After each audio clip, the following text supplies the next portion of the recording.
नमस्कार। ओंकार न्यूज में आपका स्वागत है।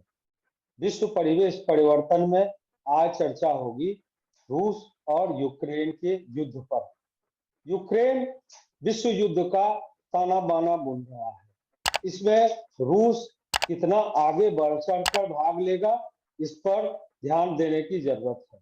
हमारे साथ जुड़ चुके हैं नीरज तिवारी जी एंड सत्येंद्र चौरसिया जी।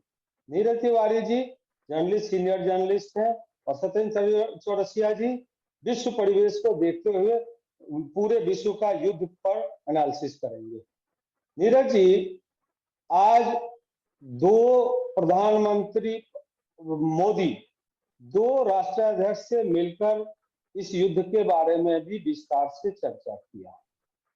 कुल मिलाकर यह जो विश्व युद्ध पर जाती हुई लाइन खींचती हुई रेखा चल रही है, इसमें किस तरह आप देख रहे हैं? ये जो दो राष्ट्राध्यक्ष आए और मिले, उस पर एक से वर्चुअल मीटिंग हुई, जिस पर निष्कर्ष निकल रहा है कि रूस के प्रति इन्होंने सॉफ्ट नजरिया अपनाया है, लेकिन उसके बावजूद भी राष्ट्राध्यक्षों ने यह कहा कि यूक्रेन को हम मदद देते रहेंगे। इसका मतलब क्या है? देखिए, भारत के अपने नुकसान और फायदे दोनों ही हैं। अगर आज वो रशिया का खुल के समर्थन चालू करता है तो डेफिनेटली अदर जितने भी कंट्रीज हैं, यूएसए है, ब्रिटेन है, जापान है या ऑस्ट्रेलिया है, कहीं ना कहीं वहां से इंडिया के विरुद्ध कुछ ना कुछ बातें चालू हो जाएंगी, कुछ ना कुछ प्रतिबंध रखने चालू हो जाएंगे। तो हमारी भी कहीं ना कहीं आर्थिक व्यवस्थाएं हैं वो कहीं ना कहीं डगमगा जाएंगे। तो हमारा ये कहना है कि एक व्यवस्थित रूप से, एक बैलेंस तरीके से अगर हम आगे बढ़ते हैं तो अच्छा है। मैं तो नहीं चाहूंगा कि तीसरा विश्व युद्ध हो, क्योंकि युद्ध किसी भी समस्या का समाधान नहीं है। लाशें गिरती हैं और लाशों पे गिद्ध मंडराते हैं, इसके अलावा और कुछ नहीं होता है। सत्येंद्र जी, प्रेसिडेंट पुतिन ये अपने जिद पर अड़े हुए हैं या इनकी मजबूरी है युद्ध के तरफ जाने के लिए, तीसरे युद्ध के तरफ जाने के लिए? जी धन्यवाद सर। देखिए, पुतिन आजकल पूरी दुनिया में चर्चा हो रही है कि इस समय पुतिन के दिमाग में चल क्या रहा है। देखिए, अभी 2-3 दिन की बात है। चलिए, ठीक है, आपका कैमरा आवाज आ रही है? चलिए सत्येंद्र जी बोलिए। हाँ, आवाज आ रही है जी। अभी पुतिन 2-3 दिन पहले की बात है। पुतिन ने एक जिम में काफी हद तक एक्सरसाइज वगैरह किया, तो दुनिया को दिखाना चाहते हैं कि हम जो है थके नहीं है इस युद्ध में, हम बढ़ चढ़ के हिस्सा लेंगे और यूक्रेन को कुछ कहीं ना कहीं किसी न किसी तरीके से उसको एनेक्स करेंगे ही। उसमें चाहे नाटो उसका सपोर्ट करे ना करे, नाटो तो वैसे डायरेक्टली नहीं कर रहा है, लेकिन पोलैंड के थ्रू बाकी सारे देश जो है उसको सपोर्ट कर रहे हैं, यूक्रेन को हथियार सप्लाई कर रहे हैं। तो कहीं ना कहीं देखा जाए तो युद्ध लंबा खींचता जा रहा है इन्हीं सपोर्ट की वजह से। जो पुतिन साहब माने थे कि 2 या 3 दिन के अंदर हम यूक्रेन को जो है एनेक्स कर लेंगे, वो काफी हद तक उनका जो अनुमान था वो गलत साबित हो गया। देखिए, युद्ध लंबा खिंच गया, लगभग 20 से 25 दिन खिंच गया। तो कहीं ना कहीं इस चीज का रसिया पे भी नुकसान हो रहा है, सैंक्शंस लगा है और वहां के लोग जो है काफी हद तक महंगाई से जूझ रहे हैं और पुतिन का भी वहां रसिया में विरोध हो रहा है। इसी पोजीशन बार बार चेंज हो रहा है। मैं नीरज जी से एक सवाल लेता हूं तब तक।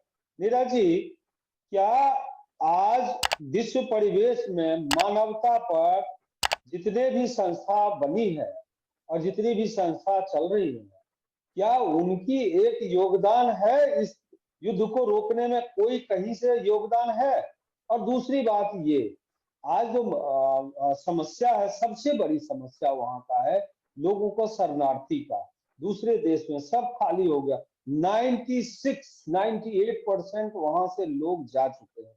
वो बच्चे, बूढ़े लोगों की, मतलब एक जो होता है कि सब चीज अव्यवस्थित हो जाना। शिक्षा तो दूर की बात है नीरज जी, शिक्षा तो दूर की बात है, रहने को नहीं, खाने को नहीं, मतलब सब चीज की व्यवस्था उनको करनी पड़ेगी जब वो वापस भी आएंगे अगर यूक्रेन को। तो इसको आप किस तरह से देखते हैं नीरज? देखिए, रशिया ने जिस तरीके से यूक्रेन को बर्बाद करने का जो क्या कहते हैं ठान लिया है, क्या कहें, पुतिन ने जो यूक्रेन की बर्बादी अपने आप से देख रहे हैं, उसका हर्जाना कहीं ना कहीं रशिया को भुगतना ही पड़ेगा। लेकिन सबसे बुरा असर पड़ता है वहां की जनता को। जनता को इसलिए कि जनता जिस तरीके से रहती है, आज वो शरणार्थी दूसरे देशों में जाके रहेंगे। और शरणार्थी बनना क्या है, आप अपने हिंदुस्तान में देख सकते हो, कश्मीरी पंडित भी शरणार्थी है। तो एक शरणार्थी बनकर किसी दूसरे देश में जाके रहना बहुत सारी समस्याओं को जन्म देता है। बच्चे जिनके पास खाने को कुछ नहीं होता है, कपड़े भी नहीं होते हैं, पढ़ाई तो एक दूर का है। मानवता के नाम पे अगर मैं कहूँ, जो पहला सवाल था कि मानवता के नाम पे कोई सुविधा क्यों नहीं आ रही है, मैं सच कहूँ तो इसमें पुतिन का भी अहंकार है। कहीं पुतिन रुकना नहीं चाहते हैं, वो इस दुनिया को दिखाना चाहते हैं कि रशिया जो है अभी भी मादा रखता है विश्व के सारे देशों के साथ लड़ने का। और यही बात कहीं ना कहीं मुझे लगता है खल रही है कि कहीं पुतिन की इस अहंकार के बात करें तो बाकी देश अगर एक साथ आ जाते हैं या नेटो के भी देश आ जाते हैं, तो ये युद्ध जो है तीसरे विश्व युद्ध की तरफ जी मुड़ जाएगा। तो यही है कि जितनी संस्थाएं हैं, जैसे कि अभी एक जो कोड है, जो अपना जो क्या कहते हैं इंटरनेशनल कोर्ट है, उसने कहा कि रूस जो है क्या कहते हैं युद्ध रोक दे, लेकिन पुतिन ने नहीं, हम तो नहीं रोकेंगे। तो ये भाई आप कब तक, जैसा कि भाई जी ने कहा कि ज्यादा 3 से 4 दिन में खत्म हो जाना चाहिए था, आज 24 से 25 दिन चल रहा है, 25 दिन में लाखों करोड़ों रुपए बर्बाद हो गया। आखिर मिलेगा क्या, आखिर मिलेगा क्या? इस पर मैं सत्येंद्र जी से जानना चाहूंगा कि भारत हमेशा शुरू से इस युद्ध को टेबल पर आकर बातचीत करने का पेशकश करता रहा है। इस चीज को आप किस नजर से देखते हैं सत्येंद्र जी? शुरू से ही, फर्स्ट डे से ही वो कह रहा है कि आप इस चीज को बातचीत से ही सुलझा सकते हैं, गोली बारूद से नहीं। जी, भारत ने तो शुरुआत से ही इसमें मतलब जो यूएनएससी में बहस शुरू हुआ उसमें भी काफी हद तक मतलब वोटिंग में भाग नहीं लिया और इनडायरेक्टली एक नोटिस जारी कर दिया कि युद्ध जो है किसी समस्या का समाधान नहीं है, इसको एक टेबल पे आके बातचीत के जरिए सुलझाया जा सकता है। और अभी देखा जाए तो असेंबली में भी जो वोटिंग हुआ उसमें भी भारत ने उसमें हिस्सा नहीं लिया और इसके साथ साथ पाकिस्तान भी हिस्सा नहीं लिया था। तो कुछ हद तक देखा है इनडायरेक्टली तौर पे भारत ने मतलब रसिया का सपोर्ट ही किया है एक तरीके से, क्योंकि भारत को अपना इंटरेस्ट दिख रहा है यहाँ पे।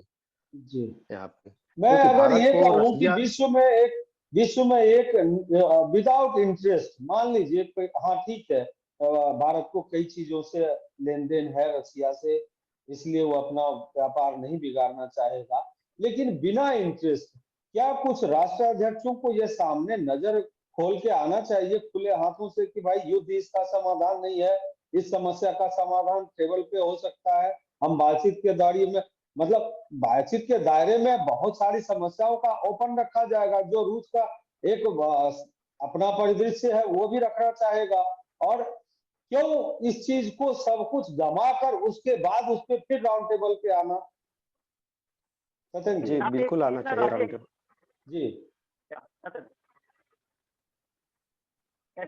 जी जी कह रहे कि जी सर बिल्कुल राउंड टेबल पे आना चाहिए, जिस इसमें भारत काफी हद तक पीछे हो गया है। जो चीज भारत को बढ़ चढ़ कर हिस्सा लेके इन दोनों देशों के बीच में एक समझौते के थ्रू मतलब समस्या का समाधान कर लेना चाहिए था, भारत को उसमें हिस्सेदारी लेना चाहिए था। वो चीज आज वो टर्की कर रहा है, इजराइल कर रहा है, कहीं ना कहीं इस चीज में भारत पीछे छूट गया है इस चीज को करने में कि समझौता को किसी तरह से स्टेब्लिश किया जाए दोनों देशों के बीच में। जी नीरज जी, आप पूछना चाह रहे थे सत्यन जी से, पूछिए। नहीं सत्यन जी से नहीं, मैं एक बात कहना चाहता था, इसमें अहंकार जो है एक तरफ जेलेंस्की है, एक तरफ पुतिन, अगर दोनों चाहें तो ऐसा क्या नहीं हो सकता कि युद्ध नहीं रोका जा सकता है, युद्ध रोका जा सकता है, लेकिन अपने अपने अहंकार को छोड़ना होगा। जी बिल्कुल अहंकार को छोड़ना पड़ेगा। यहाँ पे अगर मैं कहूँ तो मोदी है, या मैं कहूँ कि टर्की, या कहूँ इजराइल या ऑस्ट्रेलिया, कोई भी कंट्री ऐसा नहीं लगता कि बात नहीं कर रहे होंगे, सब लोग हर किसी से कोई ना कोई बात तो कर रहा है। लेकिन यहाँ पे सिर्फ एक ही बात, एक अहंकार है कि अगर पुतिन, मैंने युद्ध छेड़ा है, मैंने अगर यूक्रेन के लोगों को बर्बाद करने का बीड़ा उठा लिया है, और जब तक जेलेंस्की अपना सर झुकाकर हमारे सामने नतमस्तक नहीं होते हैं, तब तक हम युद्ध नहीं रोकेंगे। सीधा नीरज जी, सीधा एक अहम मुद्दा इसमें यह यही भी नजर है आता कि है। जेलेंस्की के तरफ से बार बार बयान को इधर उधर बदलना। मान लीजिए एक राष्ट्राध्यक्ष कभी बात कर रहे हैं कि मैं तो युद्ध लड़ूंगा, कभी कह रहे हैं कि अब मानवता पर रूस का जीत होगा, कभी कह रहे हैं, मतलब हर दिन वो अपना सोशल मीडिया पर एक्टिव है। वह एक मुख्य मुद्दा लोगों को, अपने लोगों को उन्होंने खूब बढ़ चढ़ कर साहस दिया कि हम युद्ध जीतेंगे। इसमें कहीं एक चीज ये तो आपको ध्यान देना होगा कि आप इस देश को बर्बाद करके क्या जीत हासिल करेंगे और जीत कर फिर क्या ले जाएंगे। यहाँ पे राजेश सीधी सी बात है, व्यक्ति का जो चरित्र होता है, कहीं ना कहीं उसका चरित्र उसके उसके क्या कहते हैं, काम करने के तरीके से और उससे सबसे नजर आता है। और जेलेंस्की एक कॉमेडियन रहे, स्टैंड अप कॉमेडियन रहे, तो मुझे लगता है वो युद्ध को स्टैंड अप कॉमेडियन की तरफ से नहीं देख रहे हो कि चल रहा भाई मैं स्टैंड अप कॉमेडियन बन जाता हूँ। सिर्फ राष्ट्रपति को राष्ट्रपति के नजरिए से देखना चाहिए। हो सकता है वो अपने देश को बचाने का मादा रखते हो, लेकिन इस तरीके से देश को बचाने का मादा नहीं रख सकते जहाँ पे उनके देश की जनता मर रही है। मुझे लगता है कि जेलेंस्की आ जाए, नहीं जी मुझे युद्ध नहीं लगता, लेकिन कहीं ना कहीं एक कॉमेडियन जो है ना, वो अब स्टैंड अप कॉमेडियन का रोल अदा कर रहे हैं, और मुझे लगता है जेलेंस्की वही कर रहे हैं। सदन जी, आपने इसके पहले प्रोग्राम में कहा था कि अमेरिका के इतिहास को पढ़ना चाहिए विश्व को। क्या उस पर आप थोड़ा प्रकाश डालेंगे? जब जब ऐसा हुआ है, क्या इसके बीच में अमेरिका अपना नीति को किस तरह से रखा है विश्व के प्रति? जी, अमेरिका तो उसका इतिहास ही है कि मतलब जब भी युद्ध होता है दुनिया में, तो उसकी इकोनॉमी अपने आप ग्रोथ करने लगती है। कहीं न कहीं देखा, अभी देखिए अभी यूक्रेन के साथ जो युद्ध हो रहा है रसिया के साथ, गैस सप्लाई रसिया बंद कर दिया है पूरे यूरोपियन यूनियन में। उस चीज़ का फ़ायदा अमेरिका पूरा भरपूर से उठा रहा है। वो सप्लाई, तेल का सप्लाई अपना बढ़ा दिया है, और गैस का, शेल गैस का जो सप्लाई है वो भी पूरा यूरोपियन यूनियन में डंप कर दिया है। अभी हाल ही का रिपोर्ट है कि कनाडा जो है अपना पूरा मतलब आर्मी का जो हथियार है वो डंप कर दिया है यूक्रेन में। अब उस चीज़ का फ़ायदा अमेरिका को ये है कि जो लॉकहीड कंपनियां हैं, मार्टिन कंपनियां हैं, हथियार बनाने वाली कंपनियां, वो बढ़ चढ़ के अपना हथियार प्रोडक्शन करेगी, फिर से कनाडा को हथियार प्रोवाइड करेंगी सब। कहीं ना कहीं ये सब चीज उसको इकोनॉमी को बूस्ट कर रहा है एक तरह से देखा जाए तो। एक रोना रो रहा है कि मतलब युद्ध को रोक देना चाहिए, रोक देना, लेकिन फायदा तो उसी को है, अमेरिका को ही हो रहा है। नीरज जी, इसमें कितना सत्यता है? ये जो लैब की बात चल रही है, लैब यहाँ इतना है, यहाँ इतना है, इस चीज को एक मतलब आप ये विश्व स्तर पर देखेंगे, आज चाइना में लैब का ही दुष्परिणाम है कि हम विश्व पूरा झेल रहे हैं। खुले तौर पर उसको साबित नहीं कर पाए, वो अलग चीज है।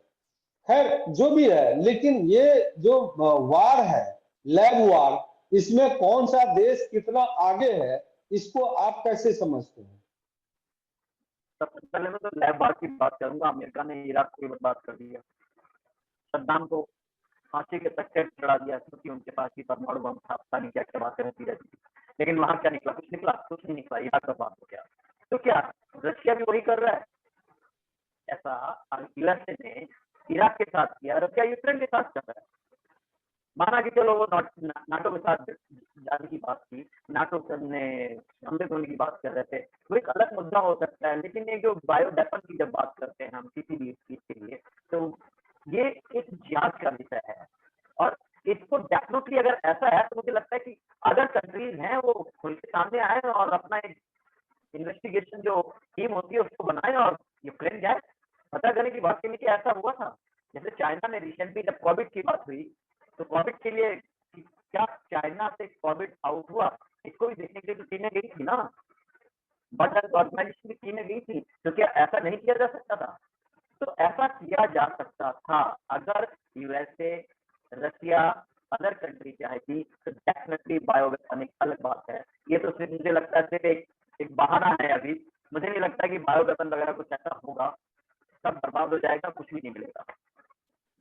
सत्येंद्र जी, एक चर्चा के जी बाद मैं आपको थोड़ी सी चीज दिखाना चाहूंगा, बताना चाहूंगा कि अभी पिछले दिनों ही प्रधानमंत्री मोदी जी ने लवासना में जो हमारे कैडर हैं उनको संबोधित कर रहे थे। उन्होंने कहा कि विश्व के लिए आप 1000वां साल में आप लोगों की तैयारी रहेगी, कोई रहे या ना रहे। एक इनडायरेक्ट रूप में वह यह समझा रहे थे कि आप लोग किस स्तर से इसको देख रहे हैं, और उन्होंने वहां के डायरेक्टर से यह दो चीज को अहम रूप दिया, जैसे कंप्यूटर साइंस के बारे में और संस्थागत इसको किया जाए। अब आज दुनिया में वार की जो स्थिति है वो बदल रही है। बम और बारूद से जगह वो दूसरा वार ले रहा है। इस स्थिति को आप अगर कहेंगे तो विश्व का नया रोल क्या होगा और विश्व का नया मैप क्या होगा, इसको आप कैसे देख रहे हैं? जी सर, इसमें तो सबसे बड़ा रोल है आर्टिफिशियल इंटेलिजेंस का। इस चीज पे रिसर्च काफी हद तक इंडिया को भी करना चाहिए, काफी हद तक यूएसए कर रहा है, बहुत दिनों से कर रहा है इस पे। और इस पे इंडिया कर भी रहा था। इस पे जो हमारे अभी दिवंगत वो जो बिपिन रावत सर हैं अभी, उन्होंने इस पे काफी हद तक प्रयोगशाला भी इस्टेब्लिश करने की बात कही थी कि बायोलॉजिकल वार पे जो है इंडिया को काफी हद तक बढ़ चढ़ कर रिसर्च करना चाहिए। आने वाले समय में ये जो है मतलब काफी थ्रेट पैदा कर सकता है दुनिया में, जिस तरह से कोविड के कंटेक्स्ट में बोले थे वो। तो कहीं ना कहीं देखा जाए तो इसमें इंडिया को बढ़ चढ़ कर इसमें हिस्सा लेना चाहिए, इस पे खर्च करना चाहिए, इंडिया को इन्वेस्ट करना चाहिए। हाँ, इन्होंने कई संस्थागत व्यवस्था भी बनाने का कोशिश किया है और जारी है। नीरज जी, जब आप ये देखते हैं कि हमारा विश्व आज किस दौर से गुजर रहा है, उसी बीच में आपसे ये जानना चाहूंगा उत्तर प्रदेश का पॉलिटिक्स के बारे में। उत्तर प्रदेश का पॉलिटिक्स में आपने भी देखा, हम सभी ने देखा, ओंकार न्यूज का टीम ने भी देखा, धरातल पे है, पर जमीनी हकीकत कुछ और भी है जिसको प्रत्यक्ष रूप से लाने की जरूरत है। उसमें अब योगी जी को क्या क्या कदम उठाने चाहिए, और आपने एक सवाल भी जाहिर किया था, शायद आप वो सवाल सतन जी से पूछना चाहे तो पूछ सकते हैं। दरअसल यूपी 24 तारीख को शपथ है, 24 या 25 तारीख को शपथ ग्रहण है, और 2024 में लोकसभा के इलेक्शन भी हैं। तो उत्तर प्रदेश में जितनी ज्यादा सीटें होती हैं वही केंद्र में राज करता है, जो एक बात लोग कहते हैं। लेकिन यहाँ पे जो एक डगर है योगी जी की, वो भी ऐसा नहीं कि आसान है, कठिन है। तो प्रदेश में आपको रोजगार भी पैदा करना है स्टेट गवर्नमेंट होते हुए, आपको लॉ एंड ऑर्डर भी देखना है, और सबसे ज्यादा बड़ी बात होती है करप्शन की। करप्शन कहीं ना कहीं लोगों को परेशान करता है, तो उससे भी लगाम लगनी चाहिए। दूसरा, जो जातिगत मुद्दे होते रहते हैं, आए दिन कहीं ना कहीं क्राइम दर जो है वो बढ़ता है। लेकिन क्राइम एक अलग बात है, क्योंकि क्राइम कोई कह के नहीं करता कि मैं क्राइम करने जा रहा हूँ, पुलिस आके मुझे पकड़ ले। पड़ोसी भी आके पड़ोसी को मार के चला जाता है, तो पता नहीं चलता कि भैया क्राइम कहाँ और कैसे हो रहा है। तो क्राइम एक अलग चीज है, उसको मैं अलग नजरिए से देखता हूँ। मैं, हाँ, लॉ एंड ऑर्डर ऐसा होना चाहिए कि लोग डरे कि भाई अगर मैंने कुछ किया तो पुलिस जरूर मुझे उठाएगी और जेल में डालेगी, मेरे साथ मतलब अच्छा नहीं होगा। तो इस तरीके से योगी जी को जरूर काम करना चाहिए, रोजगार पे ध्यान देना चाहिए, नए नए जो कोशिश कर सकते हैं, नए स्टार्टअप की कोशिश कर सकते हैं, एग्रीकल्चर बेस्ड स्टार्टअप की कोशिश की जा सकती है यूपी में। तो यूपी में सच कहूँ तो बहुत कुछ है, लेकिन हाँ, आपको विल पावर चाहिए एक नेता के रूप में, एक प्रशासन के रूप में, एक प्रशासनिक इंसान के रूप में कि नहीं मैं ये कर सकता हूँ। तो मुझे लगता है कि हाँ, योगी जी में वो दम है, वो जिस चीज को करने लगते हैं तो करते हैं। तो देखते हैं सतन जी, आने मैं वाले ये टाइम चाहता क्या हूँ, होता है। जी जी, सतन जी, मैं ये जानना चाहता हूँ कि देखिए, ठीक है, लॉ एंड ऑर्डर अच्छा रहा, बाकी भी विकास अच्छा रहा, इन्होंने कोविड के समय बहुत अच्छा प्रयास किया, लोगों को घर घर अनाज पहुंचाया जिससे जीवन रक्षा हुआ। सब कुछ के साथ सरकार एक बहुत बड़ी, मतलब एक विस्तार है, उसमें हो सकता है कुछ चीजें छूट भी सकती है, लेकिन विकास में सरकार को यह देखा जाता है कि पूर्ण रूपेण हर क्षेत्र में मुझे कम से कम एक अच्छा रिजल्ट मिले। आप इस चीज को कैसे देख रहे हैं? कौन सा क्षेत्र योगी जी से छूट गया और किस क्षेत्र में इनको आगे बढ़ चढ़कर काम करने की योजना होनी चाहिए? जी, जैसा कि नीरज जी ने अभी बताया कि रोजगार पे योगी जी को काफ़ी हद तक फोकस करना चाहिए। अभी जो कोविड का सिचुएशन आया था फर्स्ट वेव, उसमें मुंबई से बेंगलुरु से काफ़ी हद तक जो मजदूर पलायन करके यूपी में गए, उसमें योगी जी ने एक बयान दिया था कि आने वाले समय में जो है उत्तर प्रदेश के लोगों को बाहर जाके कमाने की ज़रूरत, मतलब अपने प्रदेश से बाहर जाकर कमाने की वो नौबत नहीं आनी चाहिए। आने वाले समय में हम जो है उत्तर प्रदेश में इतना इन्वेस्टमेंट लाएँगे कि यहाँ के लोगों को बाहर जाने की ज़रूरत ही नहीं पड़ेगी। अगर कुछ हद तक उस चीज़ को अगर सफल बना दे योगी जी, तो काफ़ी हद तक मैं सही थोड़ा माना सा जाएगा। आपको इंटरप्ट करना चाहता हूँ सत्येंद्र जी और नीरज जी, या आप दोनों से सवाल है। योगी जी ने उसी दरमियान में एक बयान दिया था कि लोगों को काम पे लौटना है, काम करना है और नो वर्क नो पे, उन्होंने ही यह शब्द दिया था। इस पर प्राइवेट कंपनियां ने धड़ल्ले से लेटर जारी किया, नो वर्क नो पे, नो वर्क नो पे, अपने सारे एम्प्लॉय को यह लेटर दे दिया बिना सोचे समझे। आज तक वो सारे एम्प्लॉय अपना तनख्वाह के लिए लड़ रहे हैं, कोई केस जा नहीं सकते। केस जाने के लिए उनको 50,000 प्लेंटिफ बनवाने में देना होगा, एक वकील चाहिए, गवाह चाहिए, डॉक्यूमेंट चाहिए। कंपनियों का क्या रूल है कि वो पहले ही मेंटली प्रिपेयर हो जाती है कि मुझे इस तहत से इन लोगों को इतना को निकालना है, इसलिए वो डॉक्यूमेंटेशन अपना कंप्लीट रखते हैं। तो इस नजरिए से सरकार की क्या कोई स्थिति बनती है जिससे कि वह जो एम्प्लॉय है उसको संरक्षण मिल सके या उसका कुछ निदान हो सके? जी, इसमें तो अभी देखिए अभी नया स्कीम आया था, ई-श्रम कार्ड स्कीम। उसमें मतलब उत्तर प्रदेश वालों को काफ़ी हद तक उसमें बोला गया था कि उन लोगों को ज़्यादा फ़ायदा दिया जाएगा। कुछ हद तक चुनाव को देखते हुए। उसमें यही कहा गया था कि मतलब श्रम कार्ड के द्वारा एक डेटा बनाया जाए कि उत्तर प्रदेश में मजदूर वर्ग कितने हैं, किस क्षेत्र में अपना-अपना स्किल बनाए हुए हैं, उस चीज़ का उपयोग किया जाए, सदुपयोग किया जाए। इस चीज़ को किया गया था उत्तर प्रदेश में। जी नीरज जी,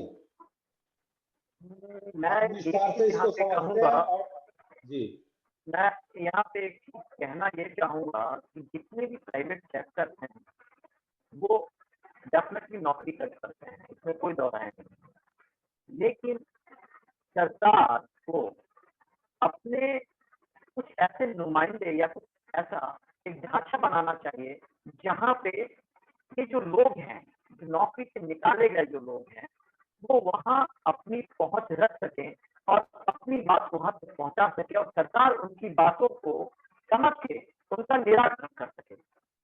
एक प्राइवेट सेक्टर और सरकार और प्लस आपका ये जो मजदूर है, इनके बीच में एक ऐसा ब्रिज हो जिस ब्रिज पे चल के रोजगार से निकाले हुए लोग वापस रोजगार मिल सके और नए रोजगार पैदा किया जा सके।